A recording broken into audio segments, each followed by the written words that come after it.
जय जगन्नाथ बंधु माने देखो ओट्स रे केबे एहीपरी फुल हेल्दी फुल टेस्टी रेसिपीटी बनई कि मात्र 5 मिनिट रे बनिबो। पिला माने बहुत खुशी रे खाइदेबे टिफिन नहीं जिबे कम समय रे बनिबो। पिला माने एहीपरी पिठा खाइबा को पसंद करंदी। आमे ओट्स चिल्ला पे मुठी 1.5 कप ओट्स नेची ग्राइंड करनबा। देखो प्लेन पाउडर बनीची। एबे गोटे कंसा को काढ़ी दबा। 2 स्पून पानी ऐड करिया भल भाव मिक्स करी 10 मिनिट कवर करी रेस्ट पे छाड़ी दबा।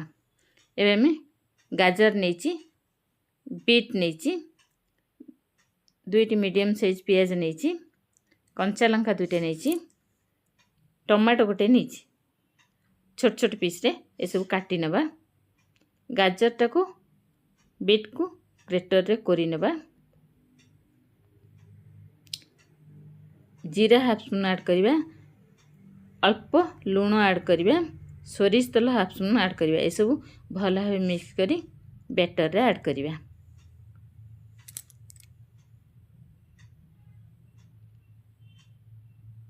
बैटर टा जदि मोटा लगे स्पून रो नख से आमे अल्प पानी ऐड करिबा। बैटर टा टिके मोटा रहबो बेसी पतला करिवे नहीं। पिठाटा एते सॉफ्ट बनिवो भांगी जीवो बैटरटा पतला रहले। एबे स्वाद अनुसार लूण ऐड करिबा। भृषंग पत्र अल्प ऐड करिबा। भृषंग पत्र हेल्दी भी बास्ना बढ़िया औषधीय गुण भरपूर। भृषंग पत्र अल्प ऐड करिया। धनिया पत्र ऐड कले हबो। देखो बैटरटा टिके मोटा लागला मो अल्प पानी ऐड करछि। मीडियम फ्लेम रे तावा बसी हमें पिठा बनेबा।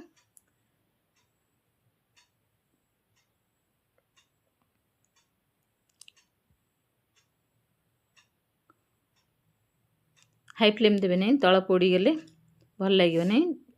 वेजिटेबल ऐड होइछि सिझिया टाइम नबो। लो टू मीडियम रे हमें पिठा बनेबा। देखंतु केते सुंदर प्रस्तुत हो गला हमर ओट्स चिला। घरे थरे बनांतु निजे खांतु समस्त खुआंतु।